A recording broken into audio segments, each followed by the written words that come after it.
Coming up on 2020 on ID, a wife dead. Her husband says it was a tragic fall.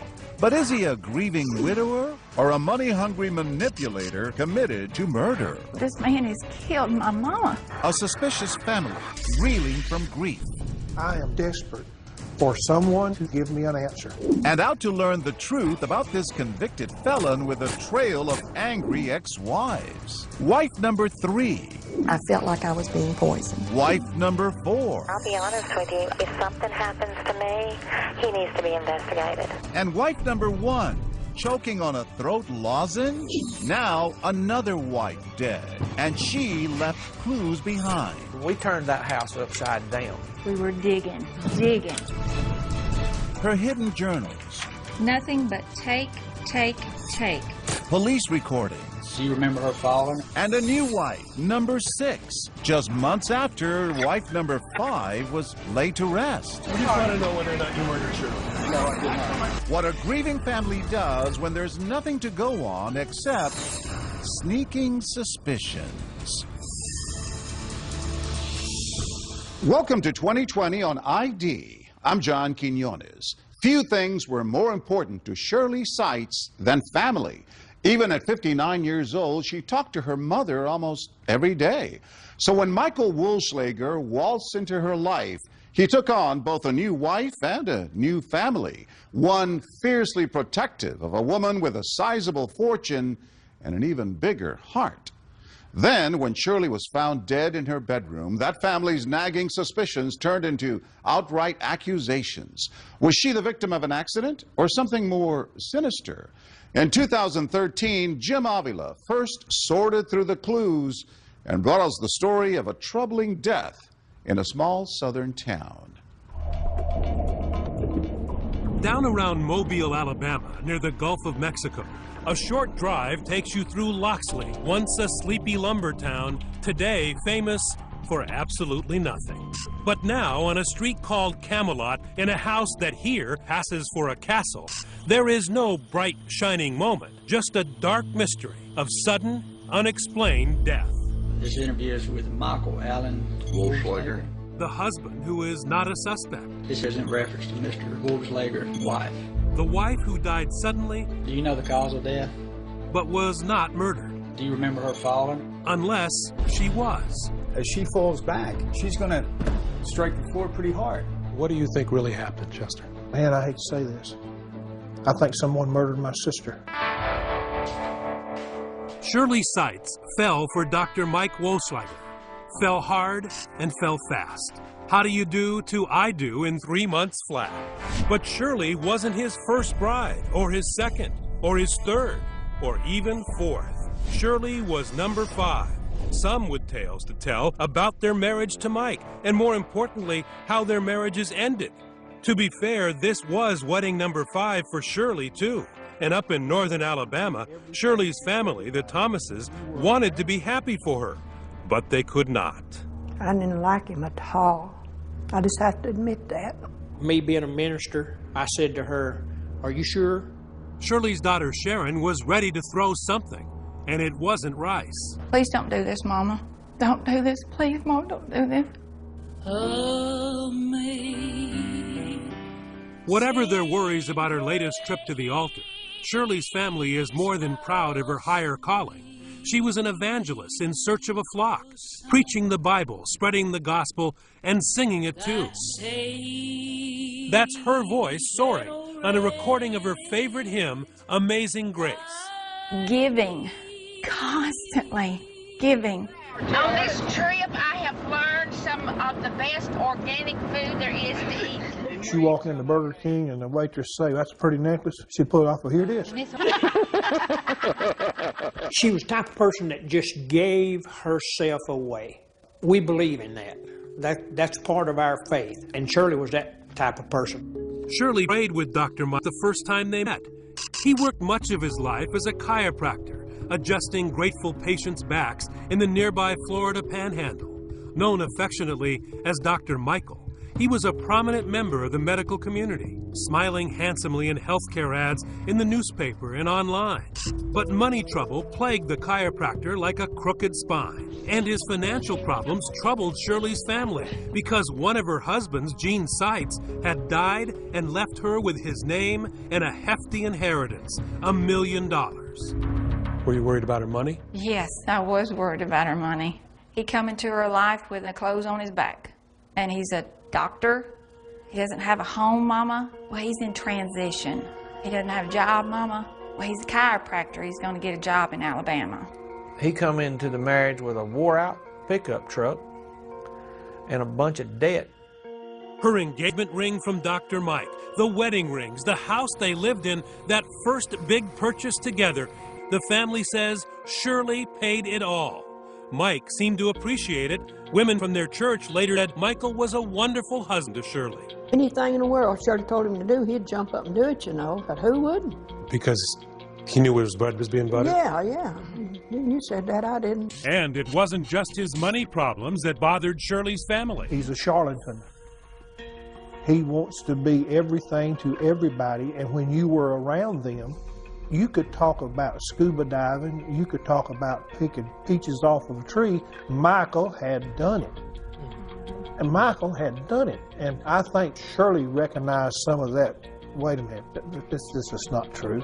And she knew that I had this old intuition, hey, this guy's not real. Still, love, marriage, and pushing the grandkids' baby carriage, Shirley's family made room for Big Mike. And even the doubting Thomases could not guess for better or for worse was about to get a whole lot worse. 4 years into the marriage, something is wrong with Shirley.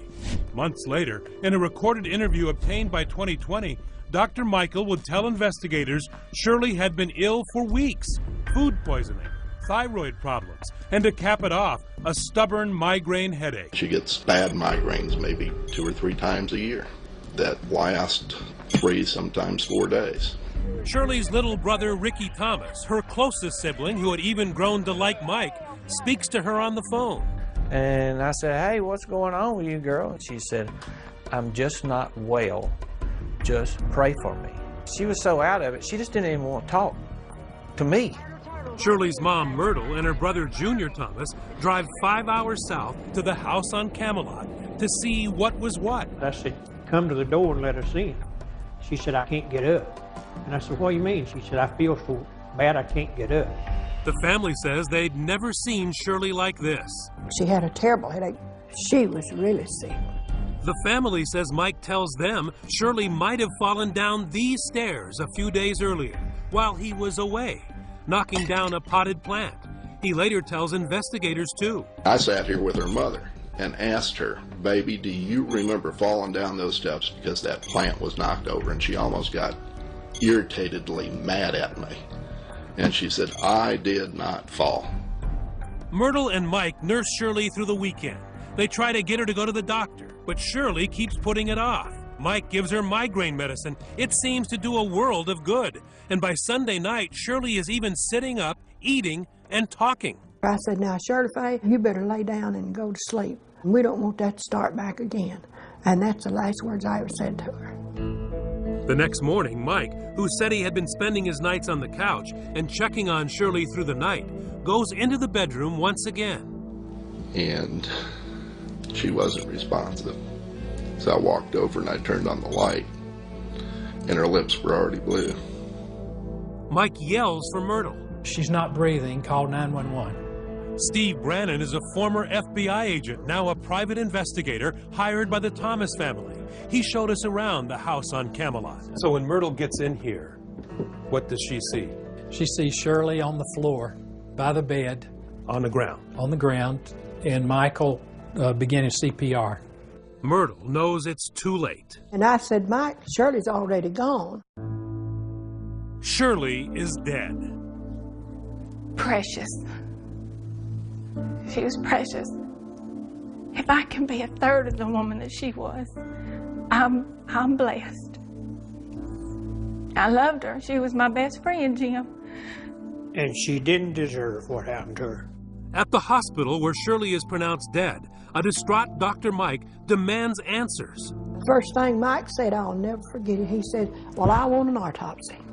Mike says he was desperate to know whether he could have prevented Shirley's death.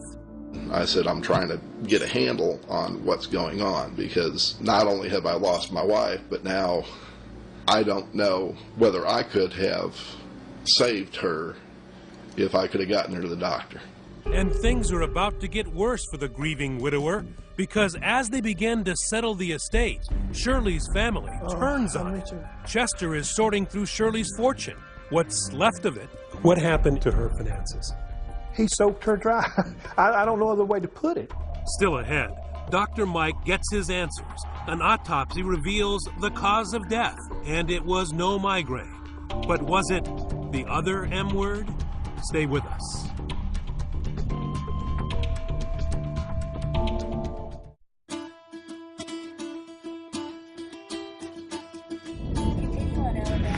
It's a Southern fried mystery. A one-time millionaire, Shirley Seitz, dies suddenly, and what we will soon see may not have been Sweet Home Alabama. Her family suspects foul play everywhere they look. And Dr. Michael Wussleiger, they're looking at you. He just didn't act right. To me, he just didn't act right. You started to have questions about what happened to your mother. Absolutely. I did. The suspicions begin with Dr. Mike's reaction to their surprise visit back when Shirley was sick.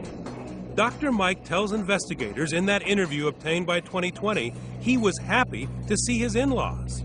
I said, boy, this is just a real godsend. I said, Shirley's been sick for the last 3 days with one of her migraine headaches. And I said, here you are showing up. Shirley's mother, Myrtle, and brother, Junior, say that's not how they remember it.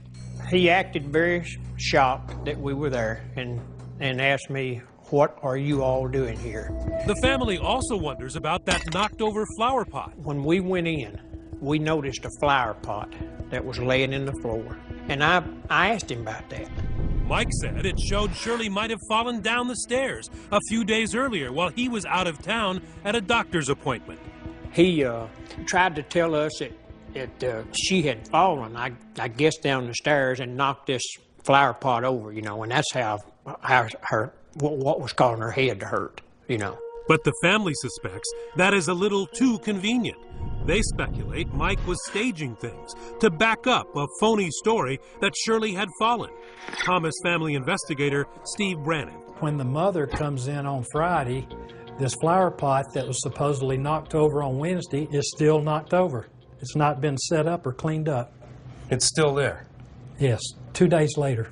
If I turn a flower pot over in my house, I pick it up. I don't let it lay there for 2 days. Something else bothers Myrtle. Michael's activities in the morning Shirley died. On the way to the hospital, Myrtle says she told him she noticed a spot, maybe blood, maybe something else, on the bed where Shirley had slept. I said, well, I wonder what that red was on the sheet. He said there wasn't nothing red on that sheet. Whatever it was, the family says Mike was very quick to clean it up. When you got back to the house, did you go looking for the sheet to see what was on it? And what'd you find out? They's done gone. He'd done jerked them off the bed and had them in the washing machine wash. Dr. Mike later told police Shirley got sick on the bed. Hasty laundering, a knocked-over plant, and there was something else. I'm a nurse by profession, and he claims to be a doctor. Now, I know it's chiropractor, and he supposedly has a PhD. He's not a medical doctor, but still he claims to be a doctor. And he said he'd give her 5 chest compressions. Well, CPR first aid, you don't give an adult 5 chest compressions. You give them 30. And that's when I guess it started really going in my head. What is this man done? Somebody's not acting right. But is this grieving family overreaching to blame someone? We don't like something that's ambiguous. None of us really like that. We want to know why something happened. Psychologist Jennifer Hartstein says in cases like these, it may be the grief talking. And very often, while we're grieving, if we're angry, we might want some sort of retaliation. We think that they must have done it, so we're going to retaliate and go after that person. But buckle up, because the Thomas family is not going to quit. In fact, their hunt for Shirley's will leads to a scene straight out of a TV cop show. While Dr. Mike is out at a religious meeting, the family conducts a frantic, clandestine search of the house. Mike could have come back through that door at any minute. So we was having to kind of sneak around and do what we had to do with one eye here and one eye there. Sharon and her Uncle Ricky Thomas take the place apart, drawer by drawer. We turned that house upside down. We were digging, taking pictures, trying to find that original will to get in my hand. The family knew that Mike had received $100,000 from her life insurance policy. But when they find the will, they discover Shirley, even after 4 years of marriage, left everything to her daughters, not a dime to her husband. Why didn't she write him in? To the family, the answer becomes clear when they find something else. Shirley's journals, personal, revealing journals. We found it actually up underneath another drawer in her bedroom. Is there anything of interest in the journals about their relationship? How much longer am I going to have to financially support this man? He said he wasn't going to do this to me. He was going to get a job. He's constantly spending my money. Lord, when is he going to get a job? Later, when police ask Mike about his marriage, he paints a totally different picture. How would you describe yours and Shirley's relationship? We had an absolutely marvelous relationship. Shirley and I were the epitome of just exactly what a husband and wife are supposed to be. But when Shirley's daughter reads some of the journal entries to 2020, well, see what you think about this marvelous relationship. I'm so hurt and disappointed with Michael that I really don't want to be around him. I'm angry at him and let down. Nothing but take from this man. No giving. I'm not a wife. I'm a bank that is taking care of all of his financial needs. But did Shirley know just how much she was supporting her husband? He took $100,000 out of her checking account 30 days before she died. Or 33 days, I think, before she died. Do you know what happened to that money? I know who it was wrote to. The check was wrote to a company that he owns. Clues to an unhappy marriage, but no smoking gun. But just to be clear, her complaints about him were mostly about financial. Financial, yes. I never saw any communications in regards of him being physically mean to her, just financially. And she wasn't frightened of him? No, she didn't make indication that she was scared of him in the journals, no. So Shirley's family turns their investigation in another direction, Mike's long matrimonial history, and comes across the odd tale of wife number one. Her name is Lynn. I said, Ricky, I need to tell you some things I found out about Michael.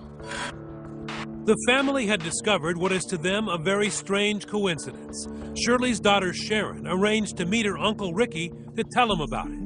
I knew that it would be upsetting, so I had just asked Ricky, let's just ride up to the cemetery. They come here to, of all places, the High Rock Cemetery, where they had buried Shirley less than 2 weeks before. Right beside Shirley's grave. Among the shadows of the tombstones, it's an oddly comforting place where they can feel Shirley's presence and where Sharon can broach a difficult subject with the one family member still close to Mike. She shows Ricky an old yellowing newspaper article, a brief story about the sudden death of a young woman in Gainesville, Florida in 1977. Lynn Wolfslager, Mike's first wife. The article says a 25-year-old woman apparently choked to death Friday on a throat lozenge. Choked to death on a Cepacol lozenge. That's what her death certificate says. It appears there was no police investigation. Sharon and the rest of the Thomas family say they find two things strange about that. First, an otherwise healthy 25-year-old woman chokes to death on a cough drop. Second, they say Michael had always told them a different story. He told them his first wife didn't die suddenly. She died a slow, painful death from cancer. Michael had told us the entire time that he was married to Mama that Lynn had leukemia. And that's how she died? Yes, that's how she died. And that when she died, he was holding her hand, consoling her in the bed. He never mentioned a throat lozenge? It made me wonder, well, what else has he lied about? What else has he lied about? For the answer to that question, we take you to Chipley, Florida, and a suspicious fire in Dr. Mike's past, nearly 20 years ago. I was approaching this place of business here. I detected smoke, seen smoke. Lieutenant Tillman Mears, in plain clothes now, was a rookie patrolman back in the day. He says Dr. Michael, as everyone called him, was the go-to chiropractor in town, especially for female patients. One night, his office caught fire. The doctor was found standing across the street, just watching it burn. My first question was, why didn't the doctor call the fire department? Instead, he tells an incredible story. Someone trying to kill him set the fire while he was trapped inside. He said he woke up smelling smoke and had to fight his way out of the burning building. Escaping by karate kicking through a burning wall barefoot, but when police check his feet, there's no burns, not even a scratch. Mears says the skillful chiropractor was twisting the truth. He thought I was going to go away, I think, and believe what he said. But the cops say Dr. Mike's story stunk, and so did he. Once I approached Mr. Wassenlegger, I detected the smell of diesel fuel on his person. And that was before they found the can of diesel fuel and a match and the suspected motive. He was flat broke and after the insurance. Dr. Wassenlegger was arrested, tried, and convicted of arson. And one thing stayed with the policeman after all these years. He says Dr. Mike threatened him. After the jury had come back with a guilty verdict, he turned and told me that I'd pay for this. Dr. Mike was the one who paid, although he got no prison time, just 15 years probation. And with the surrender of his license, it was the end of his career as a chiropractor. But for Shirley's family, it was evidence of much more.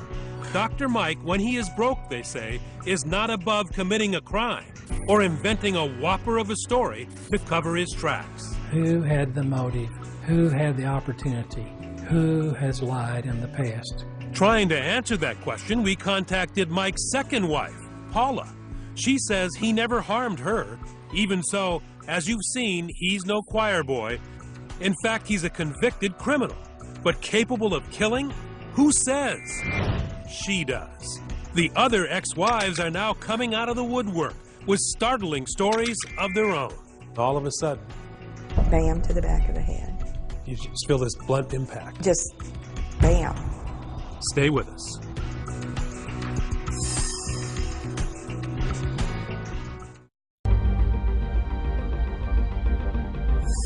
In broad daylight, in the middle of the night, there are a million ways to die. But the criminal justice system really only concerns itself with one: homicide. That's what the Thomas family of Alabama suspects happened in the mystifying death of Shirley Seitz. They accuse Shirley's husband, Dr. Mike Wassenlegger.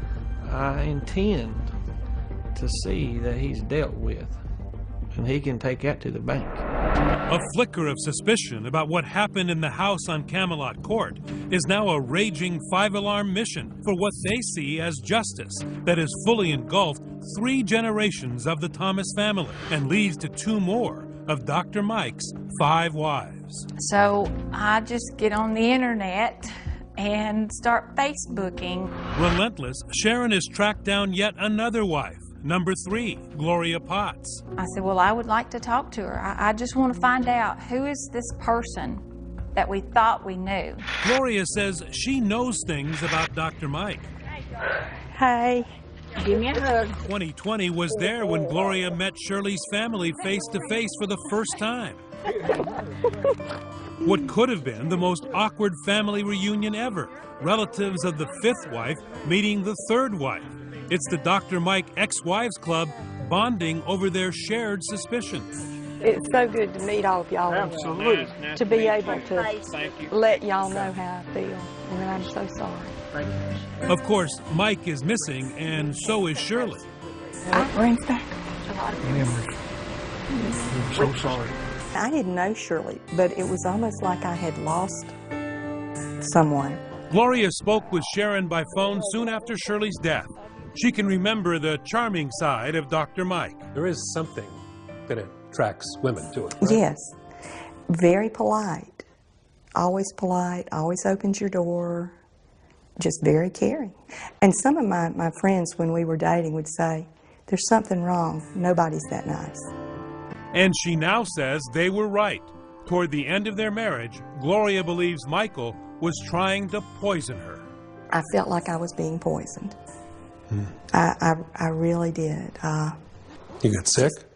Sick, couldn't hardly move. And then that's when I turned around and told her, Gloria, I can't believe you're saying this to me, but I said, Mother has had these same symptoms. The family of wife number 5, Shirley, wondered if Dr. Mike had been trying to poison her too. And you guessed it, here comes Mrs. Wohlschlager number 4, Diana. Today's date is February the 4th, 2011.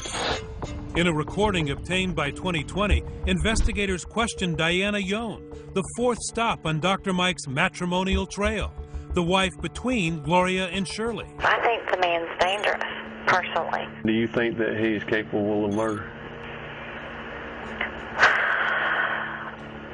I don't know.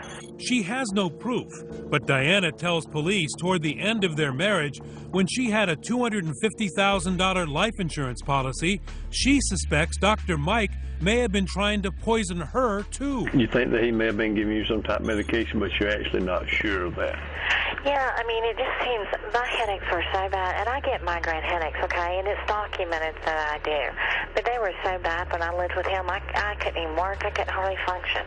End of her interview, Mike's ex-wife makes a chilling request. And I'll be honest with you, if something happens to me, he needs to be investigated. So now 2 more wives suspect Dr. Mike was trying to poison them. And one of them says, hold on, that's not all. Wife number 3, Gloria, reveals a terrible trauma she says happened in her marriage nearly 30 years ago. She says Dr. Mike, the man who had always killed her with kindness, tried to kill her with a mallet. And I was asleep, and he hit me in the back of the head with a mallet. With a mallet? Yes. And all of a sudden the pillow went over my face, and his hand came under the pillow and covered my nose and my mouth. Gloria says she escaped by playing dead and then running out of the house. I was hysterical, crying and upset, and when I would try to yell for help, I'd go, help, help, and had no voice. You went to the hospital? I went to the hospital, but we told them I slipped in the tub. Did you ever ask him at any point, why were you doing that? Why did you try to kill me? Yes. He told me he had gotten stung by jellyfish when he worked in China, and that it was a reaction to the toxins. That's right. She says Dr. Mike's excuse for hitting her over the head with a mallet? The jellyfish made him do it. Had there been an argument or something? No. It was just this one time? Just this one time. He snapped.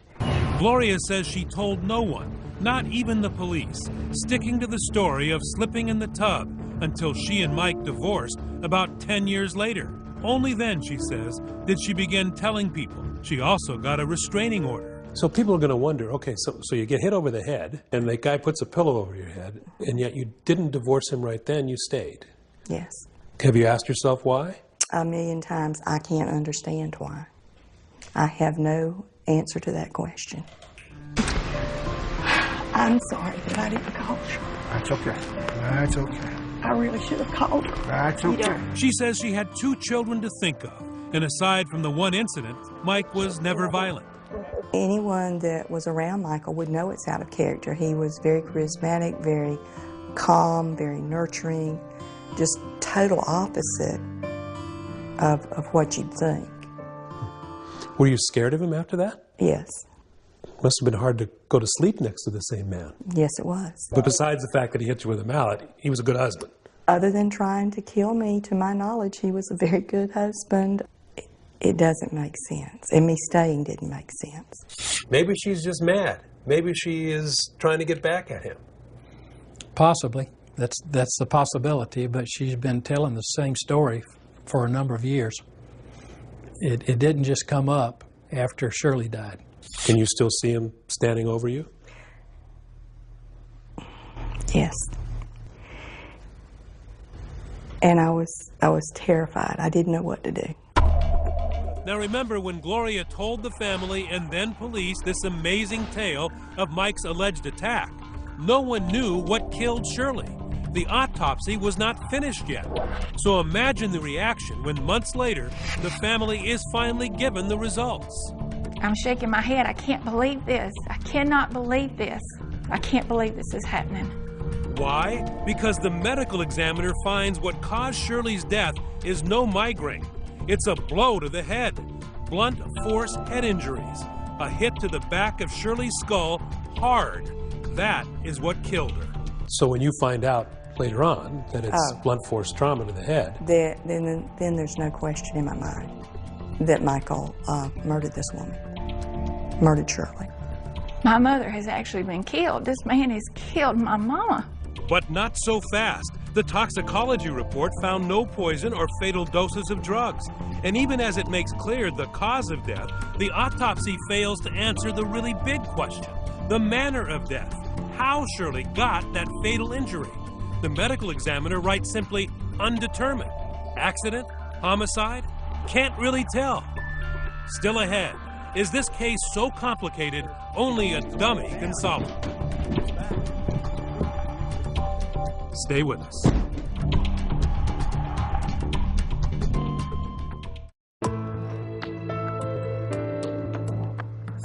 The autopsy on Shirley Seitz has been released. Her family had believed it would prove she was murdered, but they were sorely disappointed. Shirley did die of blunt force trauma, but the question remained, how? Once again, Jim Avila. It is a deadly game of 20 questions. Perhaps first, does this stairway lead to accidental death? Or as the family of Shirley Seitz believes, is it a fatal spiral to foul play? My theory is that my sister did not fall downstairs. 3 people go to sleep in this house on a winter night in Alabama. Only 2 wake up. The husband, Dr. Mike, says maybe his wife fell down the stairs a few days earlier. But no one, not him, nor her mother, who was there, saw or for that matter heard Shirley Seitz die. So what happened? No better words. Slammed my sister's head against a wooden floor or against something hard. Fractured the occipital bone in the back of her head. Dislocated her brain from the front of her head. And she died from the results of it. So is that possible? We summoned 2 top experts. In the field of forensics, a medical examiner. In the field of falling down, a dummy. Dr. Bill Mannion, a private medical examiner from New Jersey, has conducted thousands of autopsies. Very difficult. I mean, this is the kind of case that exasperates pathologists because we can hear all kinds of hearsay and complaints of family members, but again, to go into court and say beyond a reasonable doubt that this is a homicide, it would be very, very difficult. We asked him to review Shirley's case. His most important finding? Dr. Mannion says in his opinion, the autopsy shows Shirley certainly did not die days after falling down the stairs, as Dr. Mike suggests. She died within hours. do you believe she'd be able to carry on a conversation? Sit up, no, a couple days later, talk with her mother, sitting on a couch? Forensic pathologists thought this was an acute injury, and she died within an hour or two of this injury. That's my read on the autopsy. Not days later. Not days later, that's correct. But does that mean Shirley was murdered? Not necessarily. We took Dr. Mannion to a house with a carpet-covered staircase like the one where Shirley lived. An important point, Shirley had only one serious injury, the blow to her head. No bruises on her back or buttocks. So a full fall down the stairs like this is highly unlikely. It's not consistent with falling all the way down the stairs. That's correct. I would expect her to have more injuries if she fell down a flight of stairs. In fact, Dr. Mannion says the only fall on the steps that makes any sense is if she tripped at the bottom of the stairs. And as she falls back, she strikes her head on the edge of the step. And by doing that, she sustains all the skull fractures to the back of the head. Now, there is at least one scenario in which the autopsy and the family's theory could match, here in the bedroom. In a homicide scenario, you could just lift the person up and then slam them right back on the ground. But Dr. Mannion has serious reservations. For one thing, Shirley could have fallen accidentally in the bedroom. And also, could Shirley have been murdered with her mother right there in the house? We don't hear any boom, we don't hear any commotion. The mother is there, she doesn't hear any screaming. There's no defensive wounds, there's no signs of a struggle.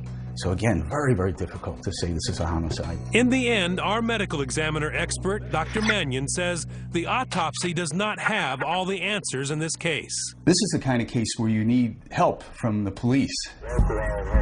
But there was an investigation by Loxley Police and the Alabama Bureau of Investigation. It went on for a year and resulted in a 184-page report to the prosecutor, although Shirley's family doesn't think much of it. I think it's a joke. I think my 10-year-old grandson could have done a better investigation than the ABI done or the Loxley Police Department. For one thing, the Thomas family feels agents went way too easy when they interviewed Dr. Mike. Do you have any suspicions as to what may have happened to her? The only thing I can rationalize based on the way she was feeling and what the autopsy report said was she had to slip down the steps and hit her head. The police do ask Mike whether he might have accidentally done something to Shirley. And you're a chiropractor, right? Yes. You said you worked on your wife quite Yes. a bit. You think something may have happened when you were adjusting her or something? Or? I've adjusted thousands upon thousands of people, and I've never had, my entire career, I never had any malpractice suits, never had any injuries, other than a couple of broken ribs on some old ladies. When the ABI ended its investigation, the county prosecutor took no action. The Thomas family is furious. Why has nothing happened? It's because someone does not want to do their job. They have proven to me, I'm talking about the Baldwin County District Attorney's Office, that they do not want to work hard on this case. They hire Birmingham attorney Henry Frozen. And nearly 2 years after Shirley's death, they sued Dr. Mike. The lawsuit alleges the deceased was killed through the actions, by the actions of Michael Wohlschlager. Answering the suit, Dr. Mike flatly denies having a hand in Shirley's death. But he didn't even need to bother. That's because the lawsuit was dead on arrival. There was one factor that we did not know and didn't appreciate. It turns out that back when Shirley's daughters settled her estate, they had agreed not to sue Mike. And sure enough, the judge threw out the lawsuit, leaving any legal action in the hands of the criminal justice system. Still ahead, an unscheduled appointment with Dr. Mike you won't want to miss. We just want to know whether or not you murdered Shirley. And be sure to RSVP. You're about to meet wife number 6. Stay with us.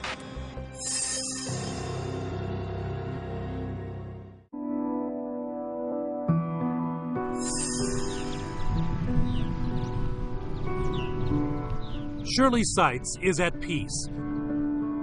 She's home now in the family plot in Blount County, Alabama, but her family cannot rest. Are you feeling a little frustrated about the fact that Dr. Mike is still free? Yes, absolutely. He's living his life.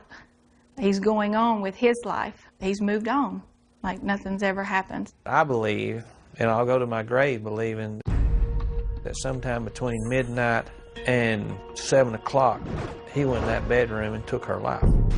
We tried to make an appointment to see Dr. Wohlschlager, to ask him about his terrible luck, about how and why 2 of his wives had died early, sudden deaths, and 2 others suspect he tried to poison them. But the doctor wouldn't see us, turned down our request for an interview. So we went to see him. We found him living in Pensacola, Florida, and not alone. Dr. Mike, we're just here, Dr. Mike, to ask you whether... The woman with him and threatening to sue as I backpedal used to be known as Luann Elkins. She'd known Dr. Mike back when Shirley was still alive. The question is, just how well? I do believe that he was having an affair on Mother. The woman that he is now married to, I believe, is the woman that he was seeing prior to Mother's death. Married to? That's right. Luann now goes by the name Maggie. Maggie Wohlschlager. She is wife number 6. Are you currently in a relationship with anybody else now? Or? I go out with people just to be with them. Her name had come up in Dr. Mike's interview 3 months after Shirley's death when police asked about his love life. I've been to the movies with Luann, and I've actually babysat Luann's 2 sons. Not really dating. I mean, I see. Well, none of them are dates per se. No.